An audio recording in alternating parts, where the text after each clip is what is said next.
오늘 이사야 61장 1절로 11절 말씀, 구원의 아름다운 소식, 이런 제목입니다. 거기 1절부터 보면은 예수 그리스도의 구원의 사역에 대한 말씀이 있습니다. 1절, 주 여호와의 영이 내게 내리셨으니 이는 여호와께서 내게 기름을 부으사 가난한 자에게 아름다운 소식을 전하게 하려 하심이라. 나를 보내사 마음이 상한 자를 고치고 포로된 자에게 자유를, 갇힌 자에게 노임을 선포하게 하며 여호와의 은혜의 해와 여호와의 보복의 날을 선포하여 모든 슬픈 자를 위로하되 무릇 시온에서 슬퍼하는 자에게 화관을 주어 그 죄를 대신하며 기쁨의 기름으로 그 슬픔을 대신하며 찬송의 옷으로 그 근심을 대신하시고 그들이 의의 나무 곧 여호와께서 심으신 그 영광을 나타낼지라. 일컬음을 받게 하려 하심이라.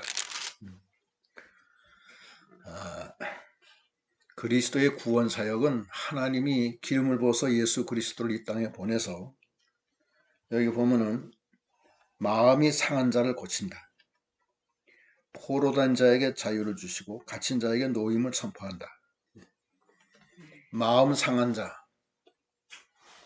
마음이 고통받는 자를 다 고쳐주는 거예요. 또 포로된 자에게 자유를 주시고 갇힌 자에게 노임을 주신다. 죄의 포로, 사망 세력의 포로, 마귀의 종노릇하던 모든 그 어둠의 역사를 주님이 다 깨트리시고 거기서 포로된 데서 자유함을 주신다. 또 갇힌 자들에게 노임을 준다. 예수 안에서 모든 것이 다 풀어지는 겁니다. 주님은 이 땅에 오신 목적이 사망 세력, 마귀 세력을 깨트리려고 오신다고 그랬습니다. 그 히브리서에 보면은 히브리서 2장 14절 한번 보겠습니다. 히브리서 2장 14절.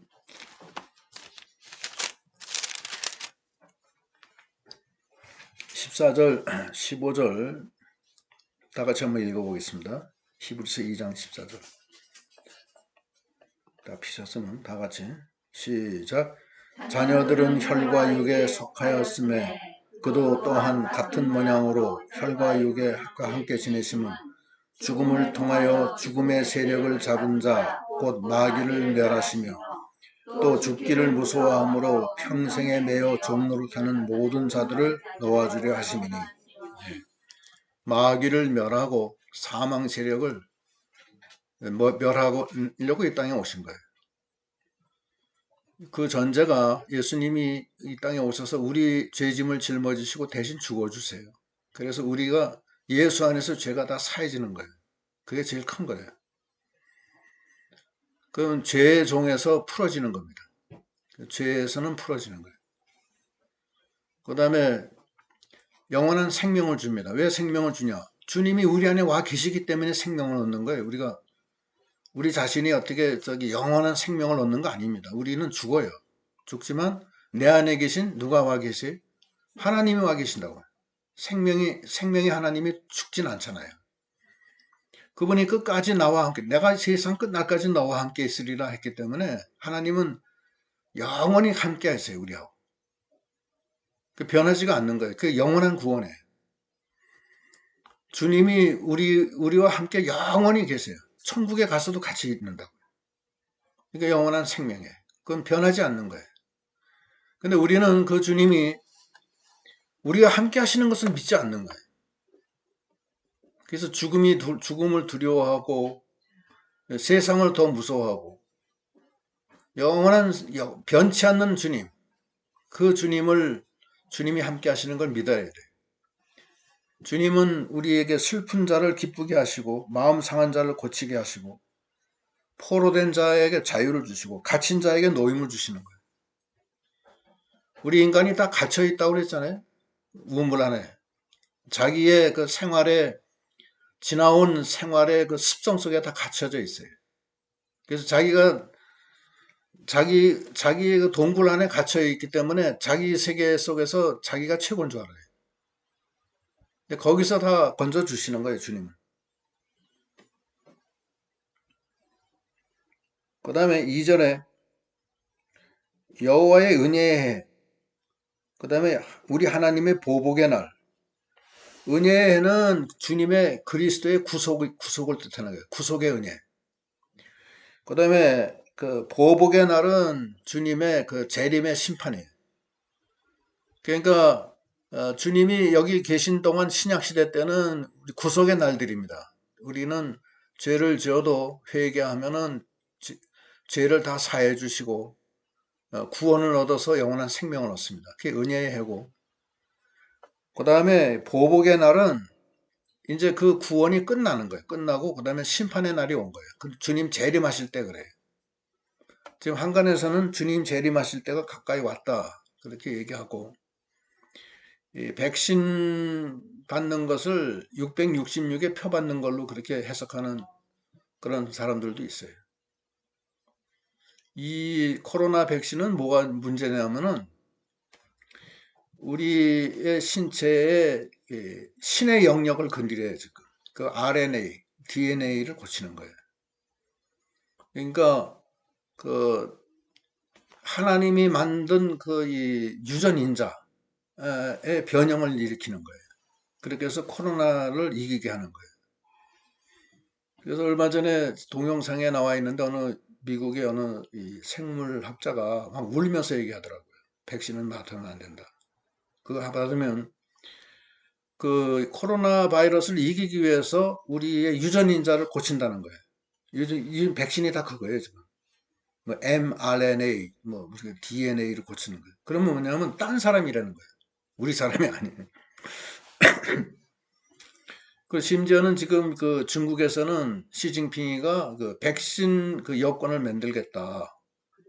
백신을 안 받으면은 이제 출입을 안 시키겠다는 거예요. 근데 그 백신은 인간의 그 DNA, RNA를 고치는 거예요. 고쳐서 그 하나님이 만든 그 DNA, RNA를 고쳐버려요. 고쳐서 이제 인간이 앞으로 이제 그걸 조정할 수 있게 한다는 거예요. 그래서 그 생물학자가 막 울면서 얘기하는 걸 제가 동영상을 봤는데, 제가 이건 뭐 안 돌렸어요. 그냥 저만 보고 말았는데, 그게 잘못하면 다른 쪽으로 해석이 될 수 있기 때문에 안 하는데, 저도 지금 그런 고민을 하고 있어요. 과연 DNA, RNA를 고치면서까지 이 코로나의 회피를 얻어야 되느냐, 이제 그런 문제가 있고. 근데 이제 요즘에 이제 치료제, 혈장 치료제, 뭐 여러 가지 치료제가 나오는데, 치료제는 괜찮다고요. 그건 DNA, RNA를 고치는 게 아니에요.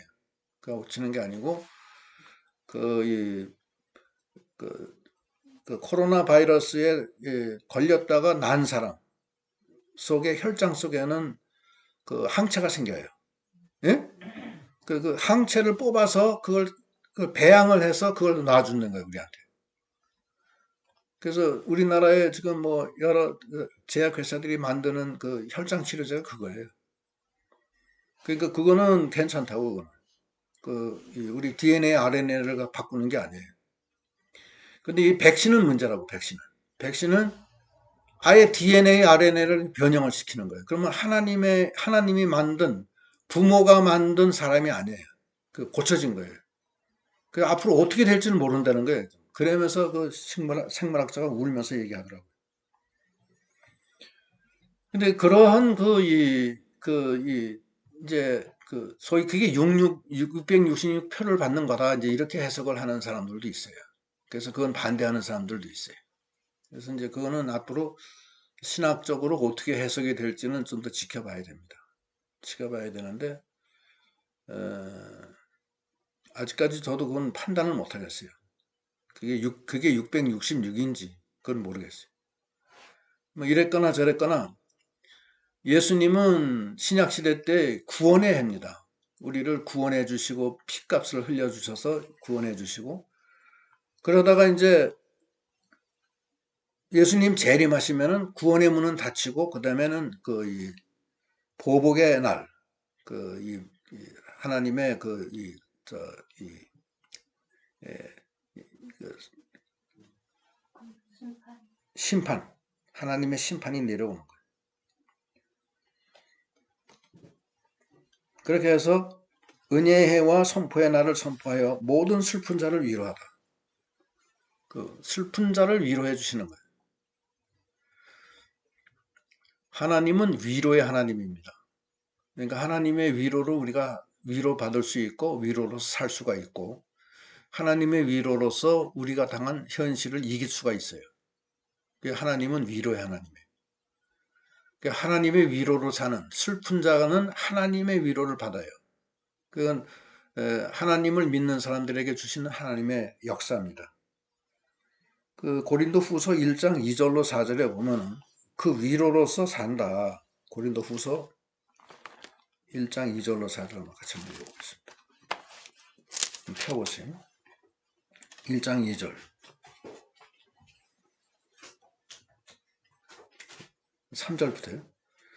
시작. 찬송하리로다. 그는 우리 주 예수 그리스도의 하나님이시요 자비의 아버지이시며 모든 위로의 하나님이시며 우리의 모든 환난 중에서 우리를 위로하사 우리로 하여금 하나님께 받는 위로로서 모든 환난 중에 있는 자들을 능히 위로하게 하시는 이시로다.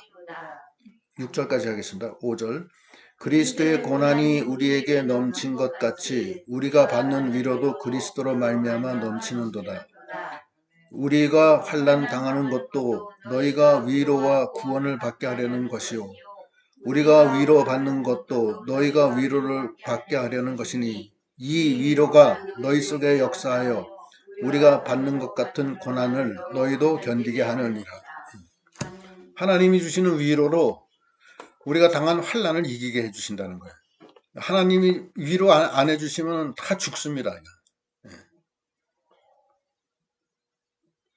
그 다니엘이 그 사자굴 시험이 왔을 때 감사하며 그 기도했다고 했죠. 그 하나님의 위로가 임한 거예요. 임했기 때문에 그 위로로 그 사자굴을 이기잖아요.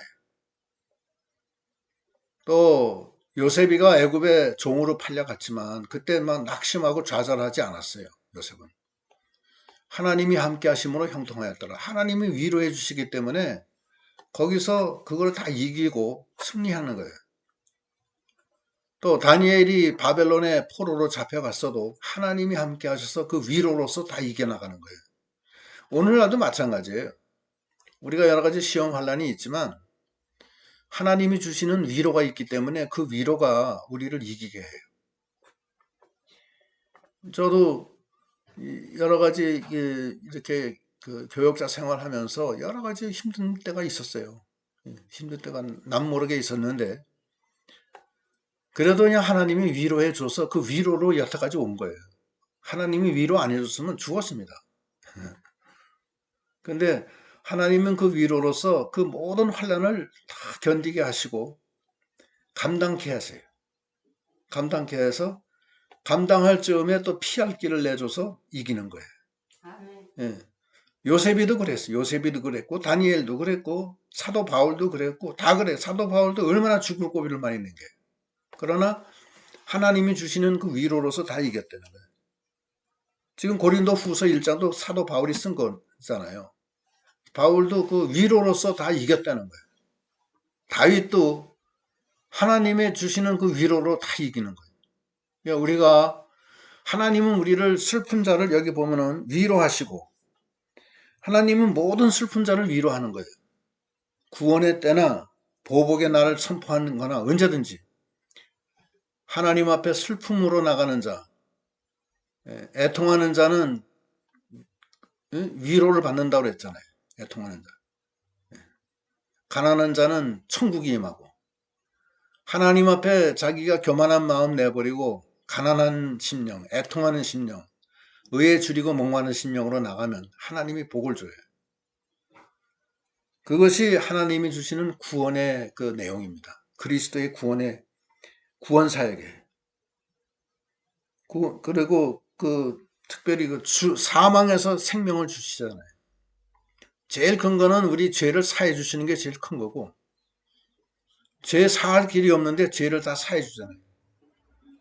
근데 요즘 그 믿는 사람들 보면 죄 사함에 대한 기쁨이 별로 그걸 실감을 안 하는 것 같아요. 내 죄가 다 사해지고 영원한 생명을 얻은 그 자체만 해도 벌써 이미 뭐 기뻐서 팔팔 뛰어도 모자랄 정도예요. 사실은 그래요. 그렇잖아요. 죄가 다 사해지고 영원한 생명 얻었다. 그러면 그걸 얼마나 기쁘냐고요. 기가 막힌 거예요, 사실은.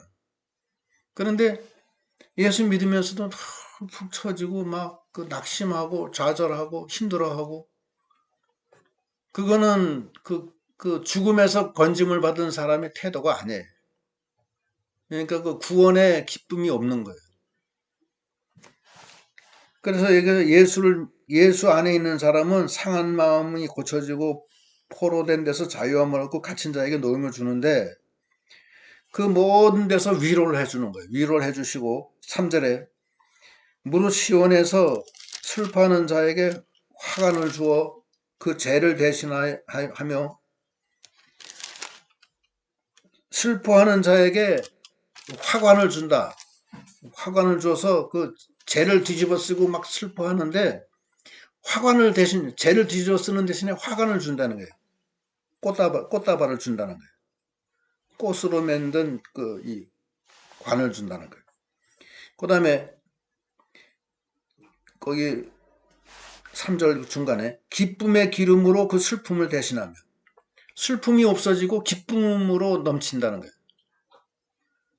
그 다음에 찬송의 옷으로 그 근심을 대신하고, 근심이 많은데 찬송으로 대신해 준다는 거예요.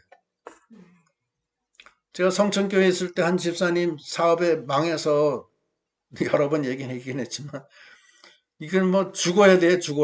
이제 삼남매 데리고서 남편 갑자기 감옥에 가고 자기는 있는 집 다 명도당하고 길거리에 나앉았다고. 살 길이 막막하다고. 죽을 수밖에 없는데 그 슬픔과 그것이 찬송으로 바뀌는 거예요. 그걸 내가 봤어요.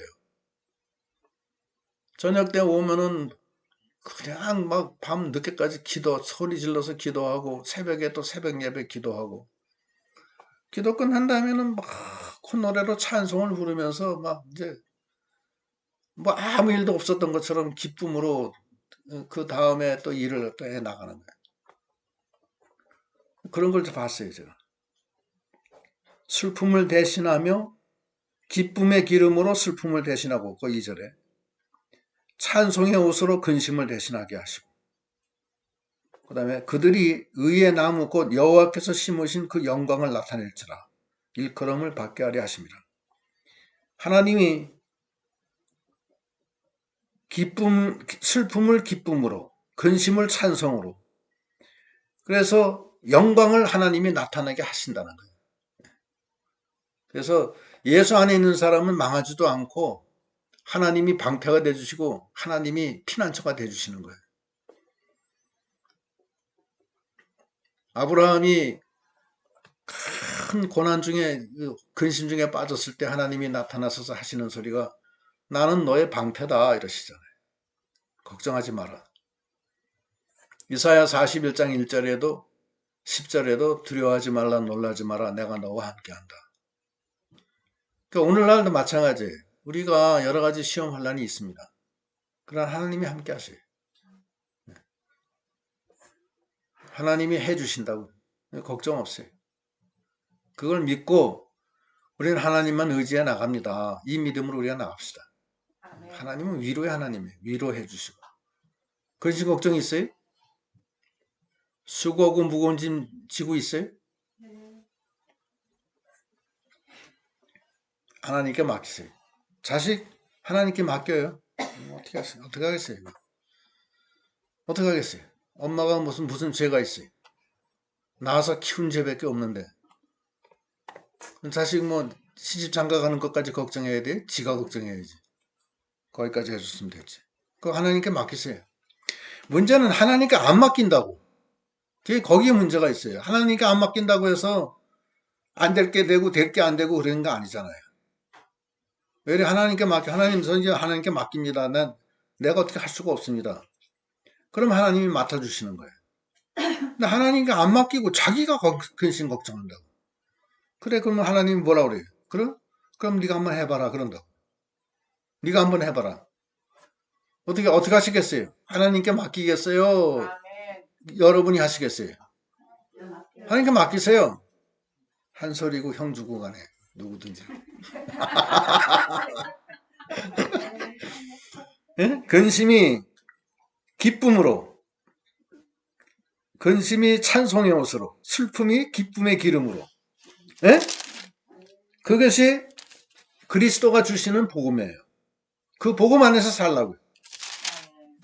그걸 안 믿고 하나님은 반드시 우리를 통해서 영광을 거두시려고 하시는 분이기 때문에 우리가 근심하다가 말라 죽는 걸 원치 않아요. 근심이 찬송으로, 슬픔이 기쁨으로 다 변해서 위로해 주셔서 그걸 다 이기게 해주시는 거예요. 그것이 예수 그리스도의 복음입니다. 복음이 뭐 예수 믿으면 천국 간다는 그것도 물론 중요하지만 하루하루의 생활에서 주님이 함께 하시는 거예요. 그걸 믿어야 돼요. 그래서 요셉이가 종으로 팔려갔지만 얼마나 슬프고 얼마나 고통이 많았겠어요. 그러나 그것이 기쁨으로, 그것이 찬송으로 다 변했잖아요, 요셉이. 또 다니엘도 다 그렇게 변했잖아요. 다 변했어요, 다. 다윗도 변하고. 다윗도 그 양치기로 팔형제 중에서 일곱 형제까지는 다 아버지가 다 거둬줬는데 다윗만 천덕꾸리기야. 다윗은 그냥 양치기고 형들은 다 잘해줬어요. 아니 다윗은 아예 그냥 숫자에 치지도 않았다고. 그러나 다윗은 하나님이 함께 했었어요. 기쁨으로. 그래서 그것을 우리가 받아야 된다는 거예요. 또 그뿐만 아니라 예수 그리스도를 믿으면 열방이 복을 받아요. 예수 안에서 복을 받아요. 그래서 어떻게 되느냐? 4절.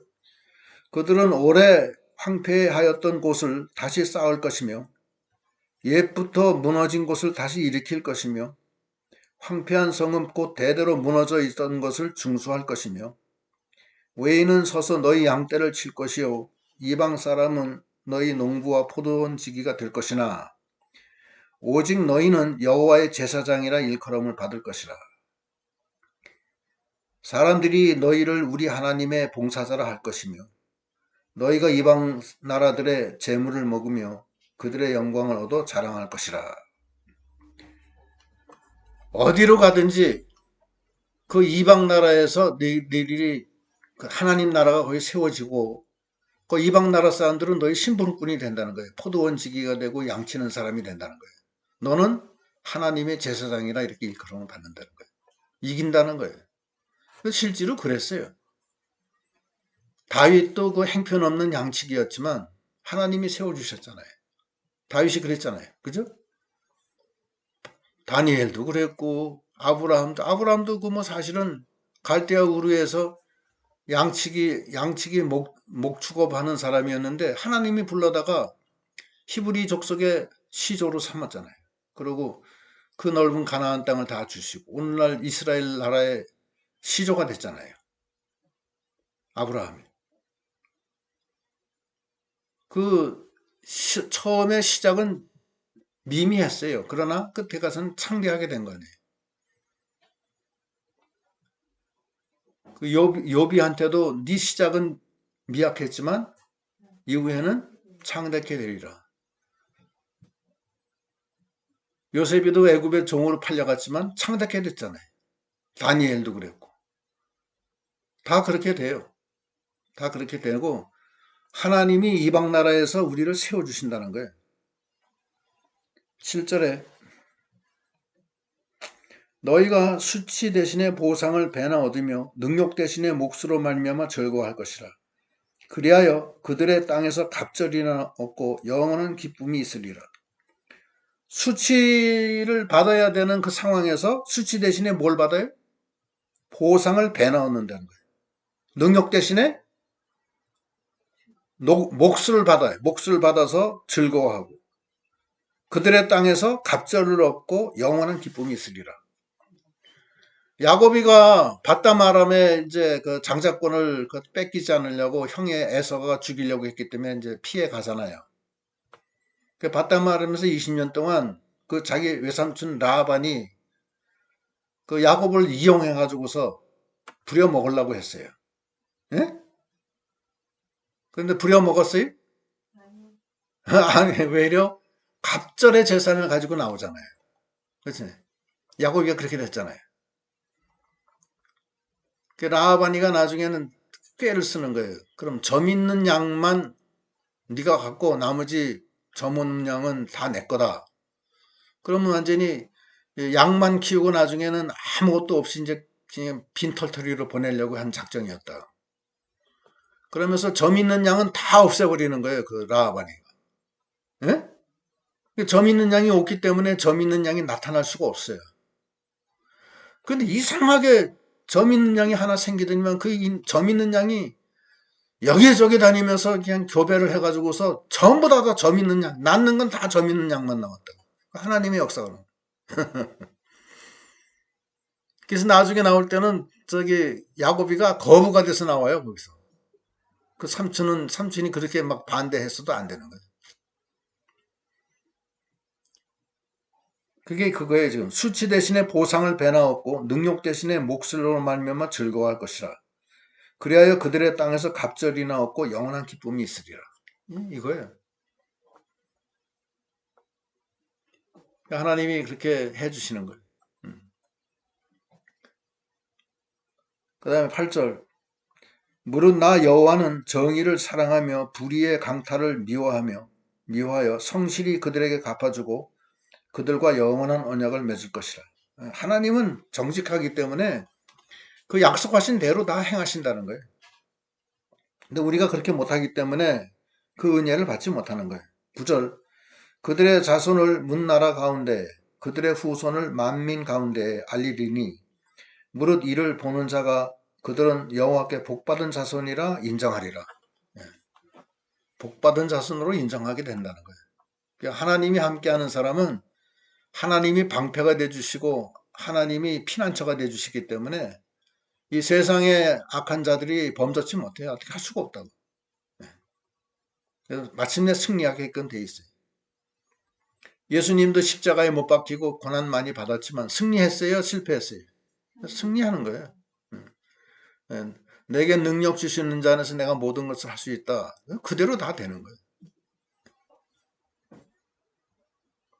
병든 자가 다 고침을 받고 문둥이가 고침을 받고 소경이 눈뜨고 안전병이 일어서고 그 놀라운 역사가 있게 되는 것입니다.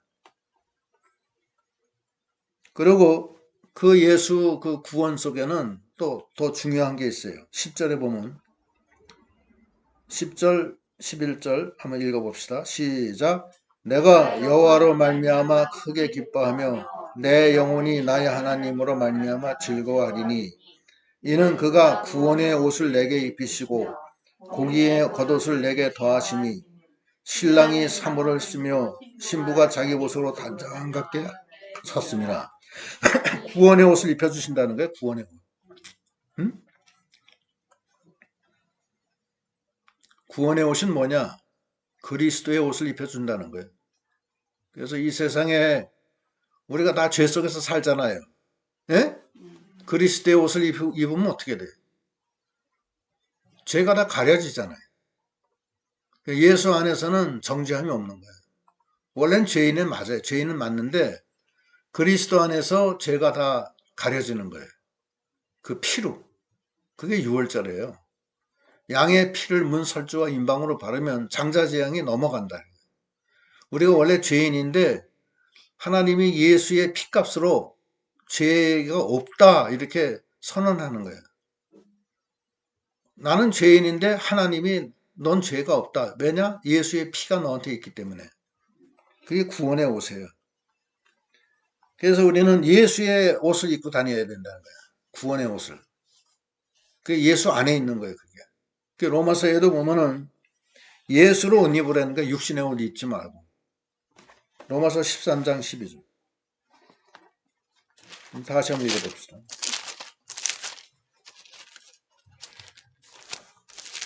로마서 13장 12절. 내가 피셨어요? 신약 258페이지. 12절 시작. 밤이 깊고 낮이 가까웠으니 그러므로 우리가 어둠의 일을 벗고 빛의 갑옷을 입자. 예? 아직 안 폈어요? 13장 12절. 시작. 밤이 깊고 낮이 가까웠으니 그러므로 우리가 어둠의 일을 벗고 빛의 갑옷을 입자.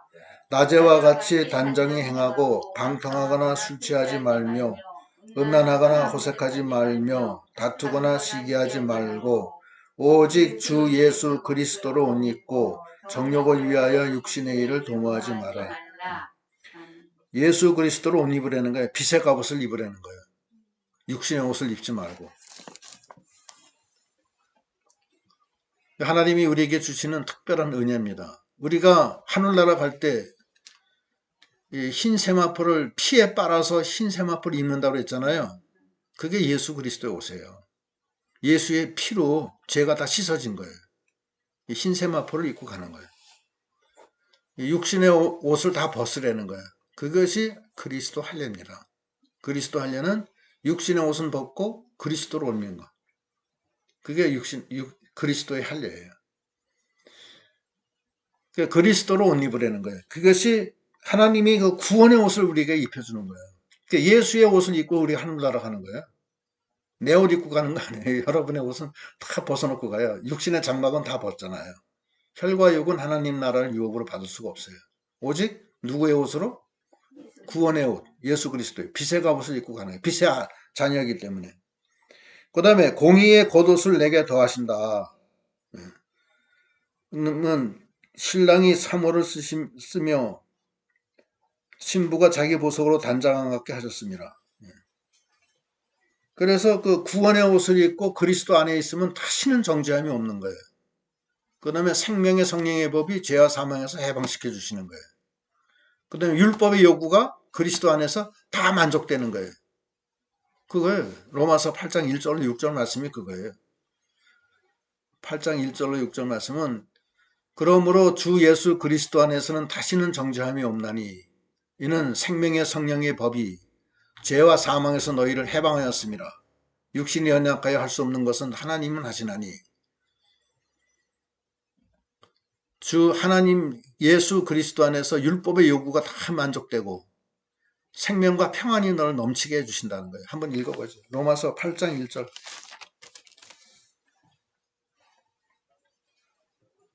8장에 여러분 249페이지.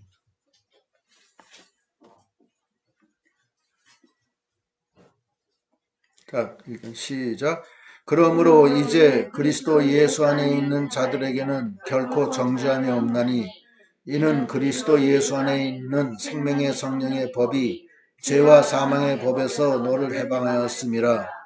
율법이 육신으로 말미암아 연약하여 할 수 없는 것은 그것을 하나님은 하시나니 곧 죄로 말미암아 자기 아들을 죄 있는 육신의 모양으로 보내어 육신의 죄를 정하사 육신을 따르지 않고 그 영을 따라 행하는 우리에게 율법의 요구가 이루어지게 하려 하심이라.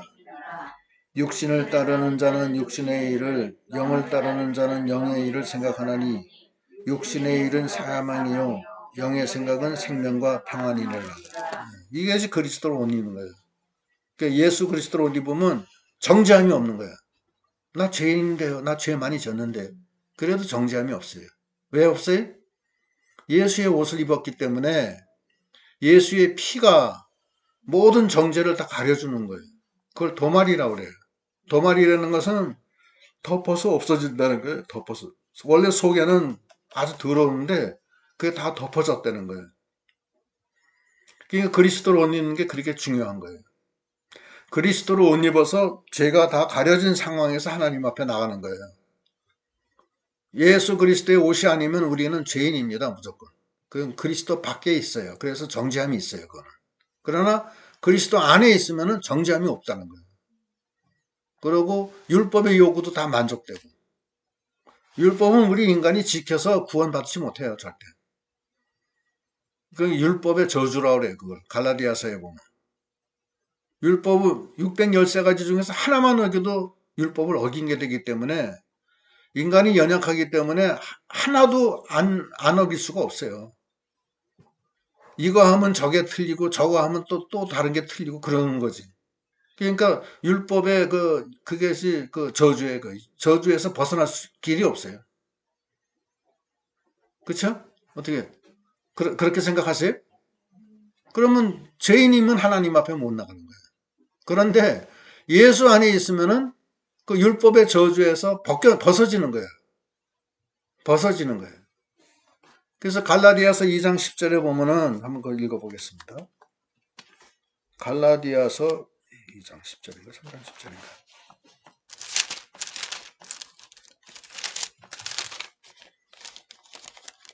3장 10절. 예. 여러분 신약성경 305페이지. 자, 읽어보겠습니다. 3장 10절. 물은 율법 행위에 속한 자들은 저주 아래에 있나니 기록된 바 누구든지 율법책에 기록된 대로 모든 일을 항상 행하지 아니하는 자는 저주 아래에 있는 자라 하였습니다. 또 하나님 앞에서 아무도 율법으로 말미암아 의롭게 되지 못할 것이 분명하니 이는 의인은 믿음으로 살리라 하였습니다. 율법은 믿음에서 난 것이 아니니 율법을 행하는 자는 그 가운데서 살리라 하였느니라. 13절 그리스도께서 우리를 위하여 저주받은 바 되사 율법의 저주에서 우리를 속량하셨으니 기록된 바 나무에 달린 자마다 저주 아래 있는 자라 하였습니다. 네. 우리 율법의 저주에서 우리를 해방시켜 주신 분이 누구예요? 예수님이에요. 우린 다 율법의 저주 아래 있어요. 모든 인간은 율법 아래서 죄인이에요. 그래서 다 지옥에 가는 거예요. 무조건. 근데 율법에서 헤어날 수가 없는데 그 저주에서 해방시켜 주신 분이 예수 그리스도라고요. 그러니까 그리스도로 그래 옷 입으라는 거예요. 자기는 다 죄인이기 때문에 그리스도로 옷 입기 전에는 죄인이에요, 무조건. 그래서 그 그리스도의 옷을 입혀주시고 정의의 여기 다시 보면은 정의의 겉옷을 거기다 더하셔서 신랑 신부가 삼호 관대를 쓰고 또 신부가 보석으로 단장한 같이 그리스도로 옷 입어서 단장이 아름답게 단장되는 거예요. 그것이 그 그리스도의 이 구원이에요. 그 구원에 참여하는 거예요. 마지막 절 11절 땅이 싹을 내며 동산이 거기 뿌린 본문입니다. 땅이 싹을 내며 동산이 거기 뿌린 것을 움돋게 한같이 주 여호와께서 공의와 찬송을 모든 나라 앞에서 솟아나게 하시리라. 예? 죽었던 것이 다 살아나는 거예요. 땅이 싹을 내는 거예요. 죽었던 땅이. 또 동산이 거기 뿌린 것을 운돋게 해가지고서 다 부흥시켜준다는 거예요. 그게 하나님의 역사예요. 그게 구원의 역사예요. 그래서 그 구원의 역사가 오늘 이 말씀에 그 구원의 아름다운 소식을 우리에게 전해주신 거예요. 오늘 제목이 구원의 아름다운 소식. 예? 구원의 아름다운 소식을 우리가 받아서 거기에 참여하는 그 예수를 우리가 우리 심령에 오전에 얘기했죠. 순금으로 등잔대를 쳐서 만드는. 그래서 그 겉으로 볼 때는 아무것도 아니라고. 휘장에 불과하지만 그 속에는 500억 어치의 그 재물이 있듯이 금이 몇 달란트? 29달란트? 또 은이 100달란트. 엄청난 그 가려져 있는 거예요. 그 속에.